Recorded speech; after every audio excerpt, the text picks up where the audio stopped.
Alrighty, everybody. I am still. This is my last pivot I gotta get going for the year. Old Sowers Cattle Company down there in New Mexico, they're cutting hay already, and I don't even have all my pivots going. But this is the last one. I don't know if I'll come over here, you can see that there's one up there just above this one. It's running. But the problem with these damn half circle pivots is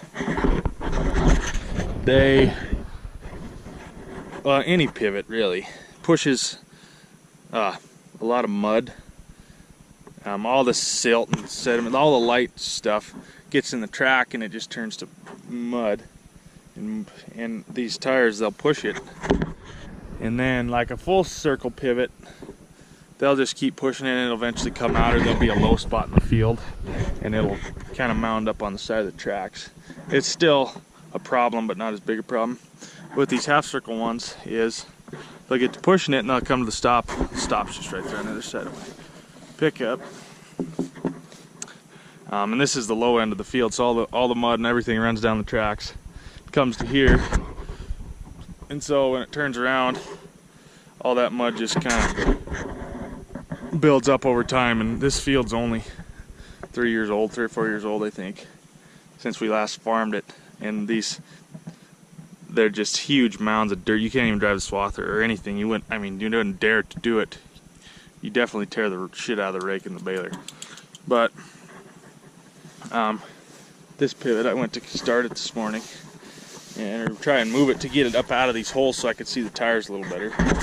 And this one, this tire just sat there and spun, and this one got to look, and this tire's never even moved. And that is because this U-joint right here is bad. Or it's not bad. It's just the wrong one. I don't know, I put that on 2 years ago and it made it this long. I don't know if it's even... No, that is definitely the right. I didn't put the wrong one on. It just wore it out, I guess. And so the shaft is turning inside this clamp joint. And I'm about 25 miles from town. I know they have one. I bought one yesterday. Had to put one on a pivot at home. But no, just thinking. I don't know why I didn't bring one with me. I didn't think I'd need one, I guess, but I always should have one with me, especially here too, even coming up here. So I'm gonna run up here to my neighbor and see if he's got one. If he does, I'm gonna see if he'll let me have it, and I'll just bring him one next time. But this is really, I gotta fix this dang U-joint, and then we're gonna kick some water in this son of a gun. That upper pivot, I bet I unplugged 40 birdies on it yesterday. Yeah, at least. It was awful. I got soaking ass wet. But yeah, so I'm gonna run up there and see if he's got one. And if not, I guess it'll be a while before I get back here. So okay, so I ran to town, got me a new U-joint here. Got two of them. One to just leave in my truck. I thought I had another one, but I'll show you here. I did have these on wrong.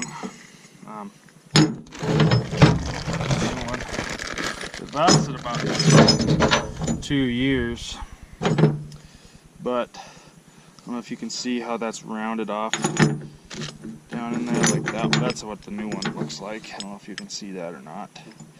But, and then that one's just square. What these ones for, these ones go on the gearbox end. And then there's just these are the ones that should have been on there. They go on the driveline end, and they're square and they fit right up tight on that driveline. This all works here, maybe.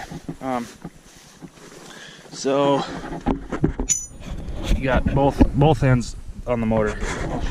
It's a little easier to see, but it's got this little plastic chuck in there, and that's, I don't know what the technical term for them is, but just a shock absorber almost.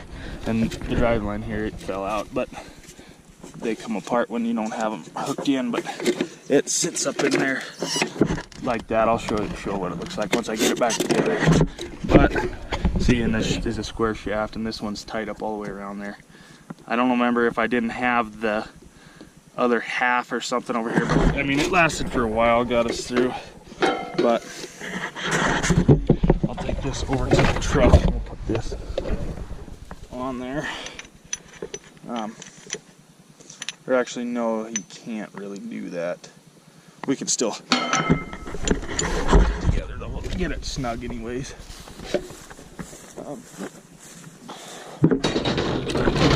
But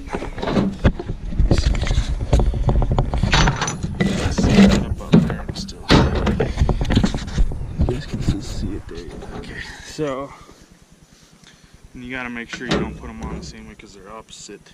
I wonder if this shit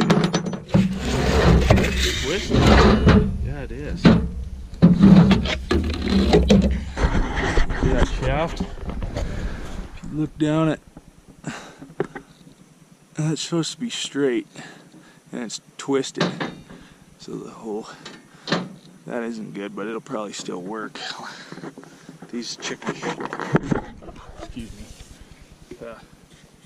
plastic guards, all they are is in your way. You gotta work on them. But anyways, here, let's get, we can put these on. Usually what you end up with is a bunch of the U-joint pieces that go on the gearbox in, because they usually seem to last longer. So that one's like this. This one's gonna have to go like this. Hopefully we can still get this to work. I think we probably can.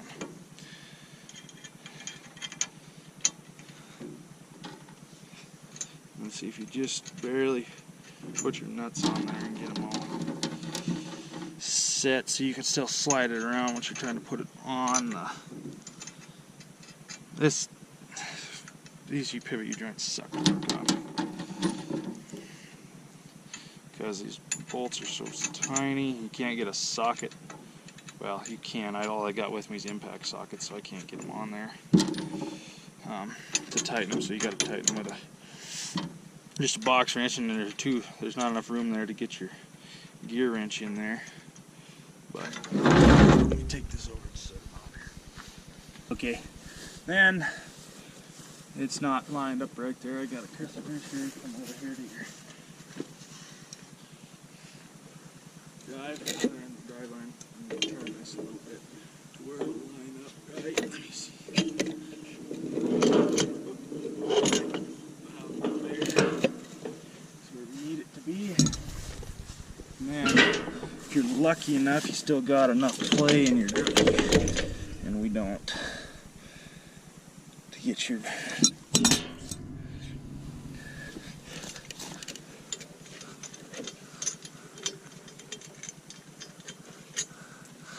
don't send any extra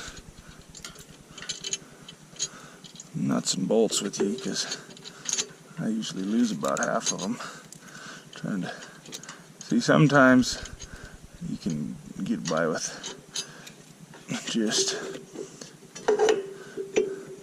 putting it together at the truck, but not this one. It'd take me longer to get it started than it would to fight and just tighten these other, this wrench.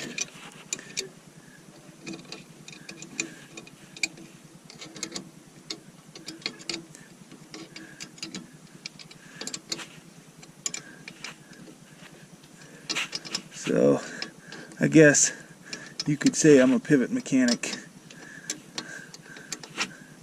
today. I hate being a mechanic on anything.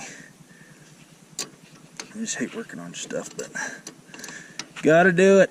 So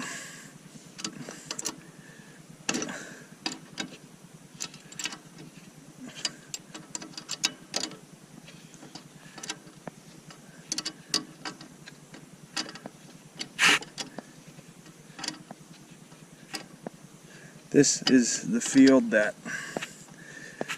is kind of at the end of our string, I guess you could say.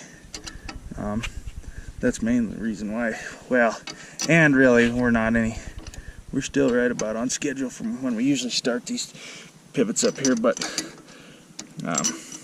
we probably won't cut this field till, I mean, if we get here by the 20th of July, I'll be shocked. But this will be our last field. I have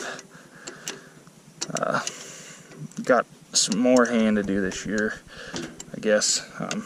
Got a guy, we've been just custom cutting for him, but his balers wore out and they decided they just wanted us to bale it for him too.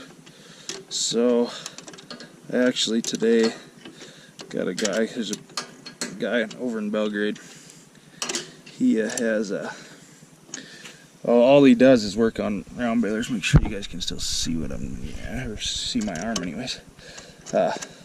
All he does is work on round balers, and the dealers over there hire him to, or case dealer that was over there, they are no longer a case dealer. So, but they hired him they just, I guess you could say, pimped out all their round baler work to him because they are so busy, and he's about as good a baler mechanic as you can find and knows what he's doing.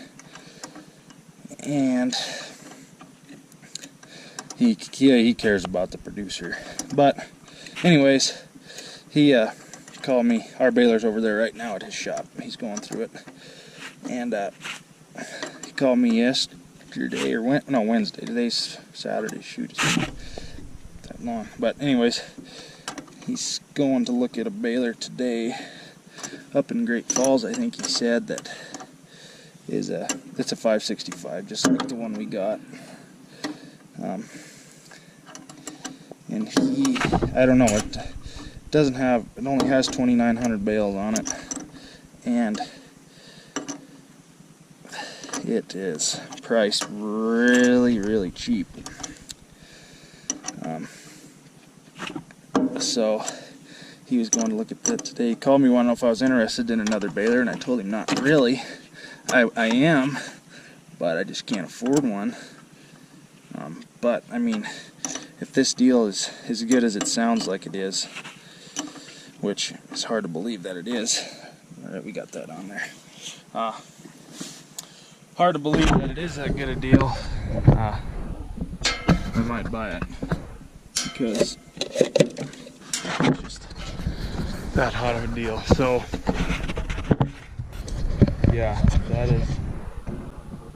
that's the story for another time. But we got that U-joint put on there. Got to put my shafts back on there. I might shovel this out just a little bit because this tire is down in a hole. It's been filled in with all that mud that was there last fall, dried up. So shovel it out. We're gonna go kick this bad baby on and see if we can get some water to spray out.